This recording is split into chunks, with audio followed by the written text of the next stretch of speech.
Assalamualaikum warahmatullahi wabarakatuh.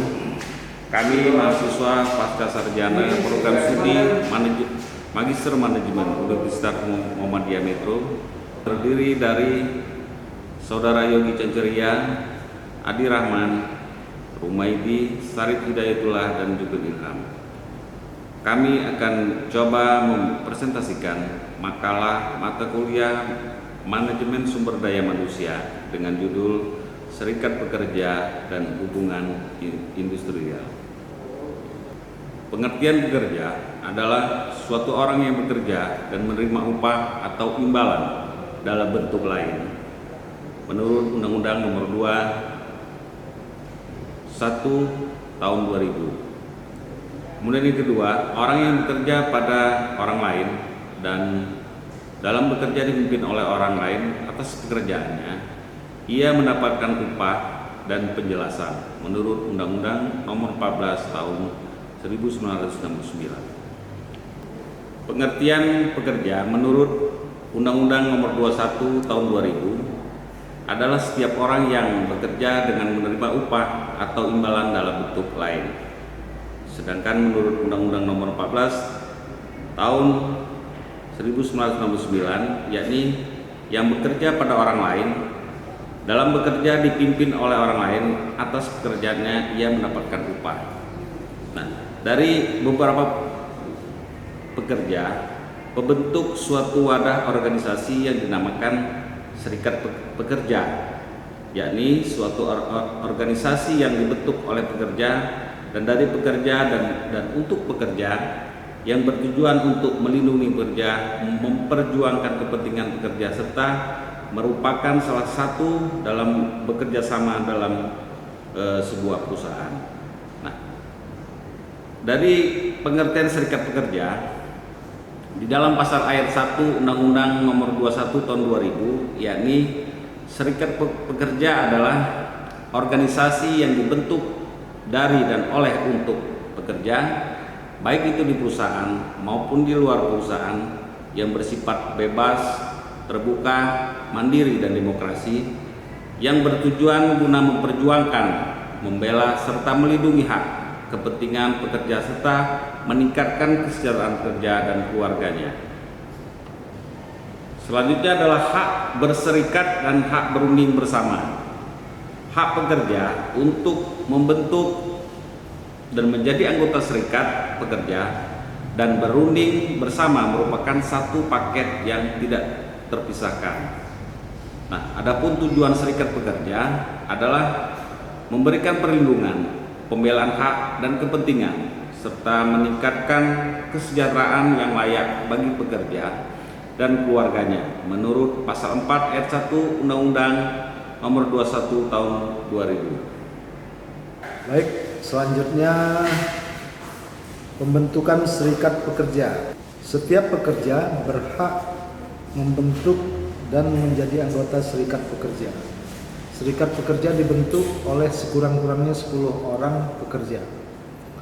Pasal 5 Undang-Undang Nomor 21 Tahun 2000 tentang serikat pekerja. Pengertian federasi adalah gabungan serikat pekerja. Pengertian konfederasi adalah gabungan federasi serikat pekerja. Jenis-jenis serikat pekerja ada dua macam. Yang pertama, serikat pekerja yang dibentuk di perusahaan. Yang kedua, serikat pekerja yang dibentuk di luar perusahaan. Fungsi serikat pekerja sebagai pihak dalam pembuatan PKB dan penyelesaian perselisihan industrial. Dua, sebagai wakil pekerja dalam lembaga kerjasama bipartit sebagai sarana menciptakan hubungan industrial yang harmonis, dinamis, dan berkeadilan. Sebagai sarana penyalur aspirasi dalam memperjuangkan hak dan kepentingan anggotanya. Sebagai perencana, pelaksana, penanggung jawab, dan pemogokan. 6. Sebagai wakil pekerja dalam memperjuangkan kepemilikan saham di perusahaan. Pasal 4 ayat 2 Undang-Undang Nomor 21 Tahun 2000. Tujuan serikat pekerja antara lain menjamin dan meningkatkan standar hidup dan status ekonomi dari para anggotanya, meningkatkan dan menjamin keamanan individual dari ancaman-ancaman dan situasi-situasi yang bisa muncul karena fluktuasi pasar, perubahan teknologi, atau keputusan manajemen, mempengaruhi hubungan kekuasaan dalam sistem sosial dalam cara-cara yang mendukung dan tidak merugikan perkembangan dan tujuan serikat pekerja, memajukan kesejahteraan semua pihak yang bekerja untuk kehidupan, baik itu anggota serikat pekerja atau bukan, menciptakan mekanisme untuk menangkal penggunaan kebijakan-kebijakan dan praktik-praktik yang subjektif dan sewenang-wenang di tempat kerja. Hubungan industrial. Hubungan industrial adalah suatu sistem hubungan yang terbentuk antara para pelaku dalam proses produksi barang dan atau jasa yang terdiri dari unsur pengusaha, pekerja, garing buruh, dan pemerintah yang didasarkan pada nilai-nilai Pancasila dan Undang-Undang Dasar Negara Republik Indonesia tahun 1945, Undang-Undang Nomor 13 tahun 2003 tentang Ketenagakerjaan. Menurut Mondi dan New tahun 2005, hubungan ketenagakerjaan internal adalah kegiatan sumber daya manusia yang terkait dengan gerakan pekerja dalam organisasi. Employee relation mencakup semua praktek yang mengimplementasikan filosofi dan kebijakan organisasi yang berkaitan dengan pekerja. Para manajer dan departemen SDM secara langsung mempengaruhi hubungan ketenagakerjaan melalui aktivitas komunikasi, penyuluhan, dan penerapan disiplin. Di samping para manajer lini dan departemen SDM, serikat pekerja juga berperan penting dalam praktik-praktik hubungan industrial meskipun kehadirannya tidak selalu dikehendaki oleh pihak manajemen. Konsep hubungan industrial. Yang pertama, aspek pengetahuan. Hubungan industrial merupakan bagian dari ilmu sosial dan hal itu bertujuan untuk memahami hubungan ketenagakerjaan dan institusi-institusinya melalui penelitian dengan kualitas yang tinggi dan ketat. Kemudian aspek penyelesaian masalah. Aspek penyelesaian masalah adalah hubungan industrial bertujuan untuk merancang kebijakan-kebijakan dan institusi-institusi untuk membantu hubungan ketenagakerjaan berjalan dengan lebih baik. Dan aspek etika. IR mengandung prinsip-prinsip norma yang kentara mengenai pekerja-pekerja dan hubungan ketenagakerjaannya, khususnya mengenai penolakan atas perlakuan kepada pekerja sebagai komoditi yang mengedepankan pandangan bahwa pekerja-pekerja sebagai manusia di dalam masyarakat demokrasi yang patuh atas hak asasi manusia. Pelaksanaan hubungan industrial. A. Serikat pekerja. B. Organisasi pengusaha. C. Lembaga kerjasama bipartit. D. Lembaga kerjasama tripartit. E. Perjanjian kerja bersama. F. Peraturan perundang-undangan ketenagakerjaan. G. Lembaga penyelesaian perselisihan hubungan industrial. Perselisihan hubungan industrial adalah perbedaan pendapat yang mengakibatkan pertentangan antara pengusaha atau gabungan pengusaha dengan pekerja buruh atau serikat pekerja garing serikat buruh karena adanya perselisihan mengenai hak, perselisihan kepentingan, perselisihan pemutusan hubungan kerja, dan perselisihan antara serikat pekerja garing serikat buruh dalam satu perusahaan. Penyebab terjadinya perselisihan hubungan industrial. Perselisihan hak yaitu perselisihan yang timbul karena tidak dipenuhinya hak akibat adanya perbedaan pelaksanaan atau penafsiran terhadap ketentuan peraturan perundang-undangan, perjanjian kerja, peraturan perusahaan atau perjanjian kerjasama.